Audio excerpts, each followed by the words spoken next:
All right, we're going to very quickly go through a few helpful hints for your review.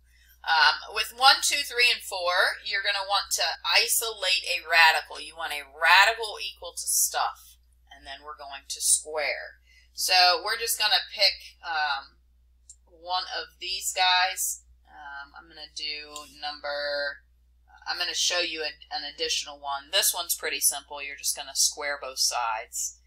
Same thing with this one. I'd square both sides, and then I'd multiply both sides by 4. And that'll be pretty easy.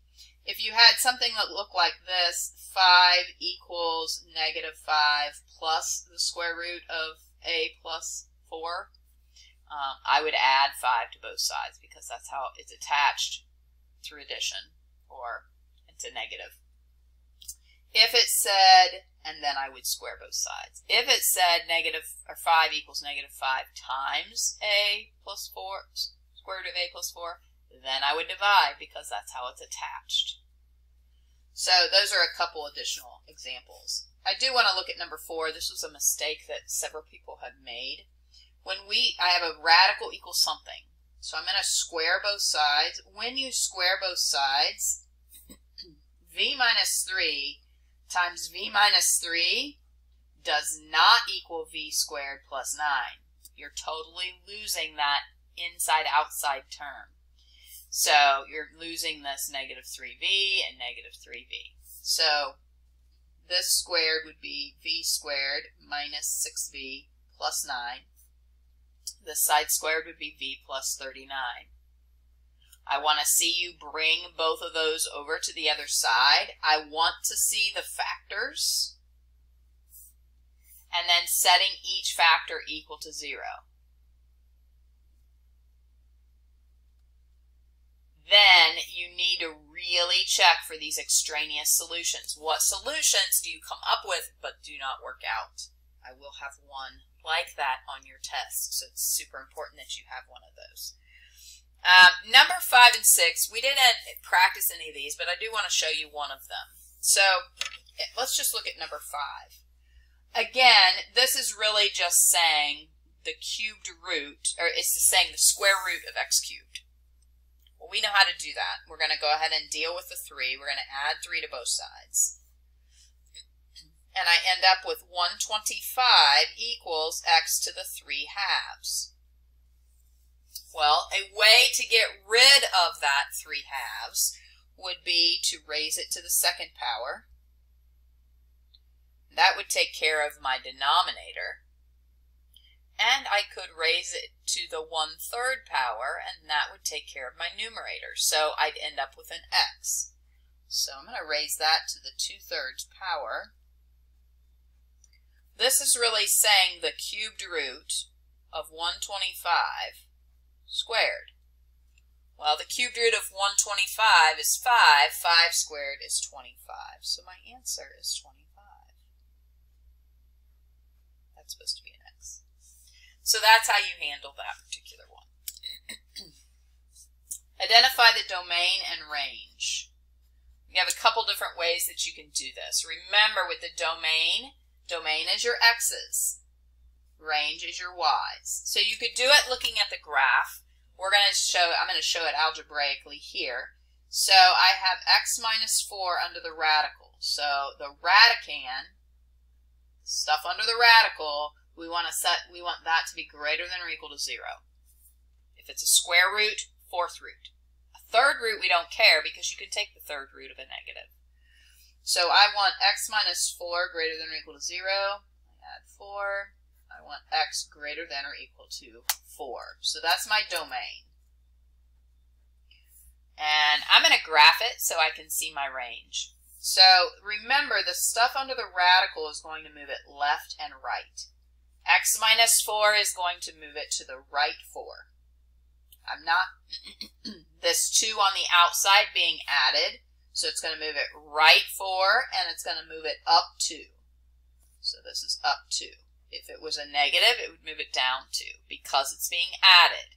So sometimes you'll see it written like this, the square root of x minus 4 plus 2. We did this in the Desmos. These 2 help us know how we're moving up and down. Now, our coefficient outside of our radical is a 1, so we know it's just going to look something like that. So now let's talk about the range. Range, so this was my domain. And my range is going to be, how does it perform on the y's? Well, if I'm looking at my y's, I don't have any values for y equals -2. I don't start having values on my graph until y is 2. So my range would be y has to be greater than or equal to 2. So that's my range. Remember this thing on the outside here, this thing is going to reflect. So that's going to reflect over the x-axis. So it's going to, this is going to be -4, which means it's moving it right 4. I don't have anything added, so that's the beginning of it. And since it's -3/4, it's going to be reflected down. It's going to be a little flatter than it was if it were. So this is my graph, look like that. So my range for this, my range is going to be less than or equal to 0. Everything is in that negative. In the domain, again, I'm going to look here. So that takes care of the graphs. Let's take a look at number 12. I got lucky here. I only have a monomial or something like that here. So I don't have to multiply by the conjugate. If I had 3 over 2 plus the square root of 3, I would need to multiply by that conjugate, 2 minus the square root of 3.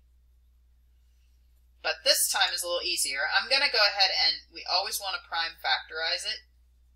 So cubed root of 100 would be, well, it's 10 times 10.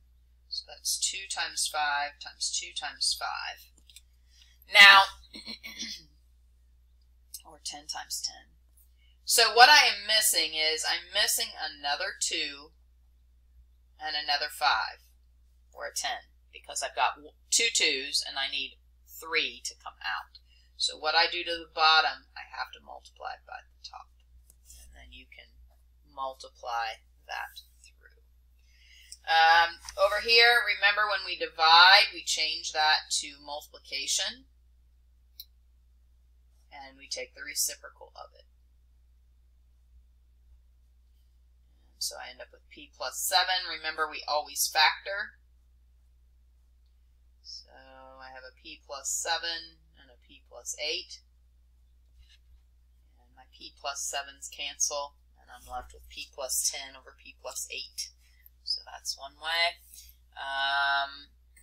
Hint on this one. Oh, back to this guy. Remember, you need to state your excluded values. Those are anything that makes the denominator equal to 0, even if it cancels out. Those are your excluded values. When we are adding, remember, the first step is we factor. So in this particular one, we have 4v, or we can pull out a 2v. So I have 2v times 2v minus 1. And then second thing is I find the LCD. So this has a 2 in it. So my LCD for this one is 2v times 2v minus 1. Third thing I'm going to do is rewrite. I cannot do what I do down here where I multiply each thing by that number so they cancel because there is no equation. It's an expression. So I want to rewrite with LCD. So if this is my LCD, this fraction isn't going to change. 2v over 2v times 2v minus 1. And then plus, well, I've got the 2. I'm missing the v times 2v minus 1. So that's what I'm missing. So I'm going to multiply by v times 2v minus 1, v times 2v minus 1. So I end up with 6v squared times 2v would be 12v cubed. And then 6v squared times negative 1 would be minus 6v squared. And now I can add them together. And when I do that, I get 12v cubed minus 6v squared plus 2v, all over 2v times 2v minus 1. Well, I have a common factor. I have a 2 in common with the 12, the 6, and the 2. I have a v in common with the v cubed, the v squared, and the v. So I'm going to pull those out. I get 6v squared minus 2 goes into 6 3 times. Pull out a v, and 2v would be a 1 over 2v minus 1. Now, had I looked at this in the beginning and noticed that I have a 2v, a 2v, and a 2v, I could have simplified this, and I wouldn't have had to cancel. So that was my bad. So this is a rewrite. No, you can't get rid of the fractions. It's a simplify if you have fractions in it, unless they totally go down to not being a fraction, but you can't cancel. This guy down here, though, you can cancel. So let's factor this guy. 2x, I've got a 2x minus 5. Most likely it's a 2x minus 5. And then an x plus 1. Let's check it. Negative 5x plus 2x. Okay, that works. So this is that's gonna be my LCD, because this is the same denominator. And this is part of it. So remember, you are going to factor the denominators.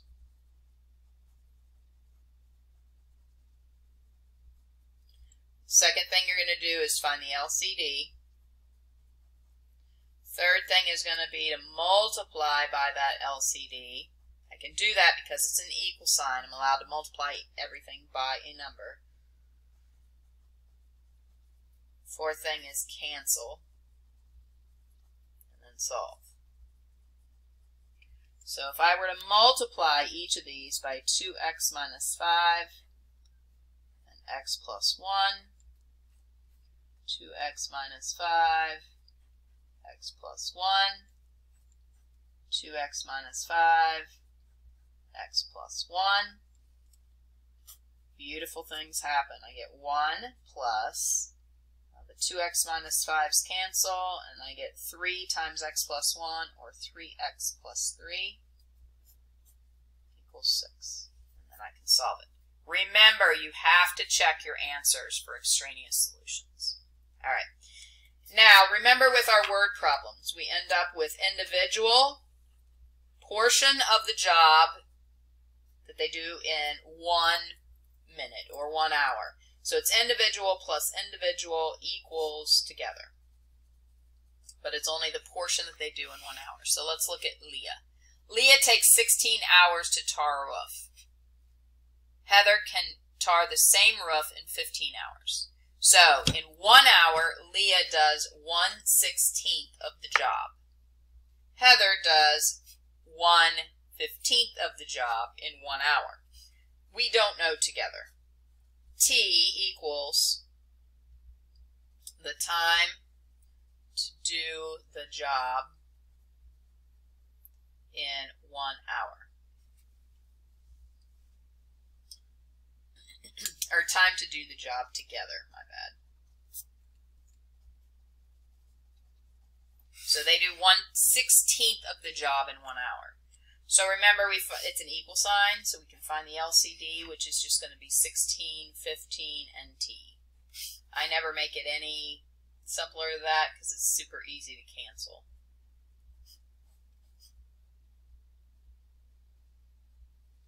And then I can cancel and solve.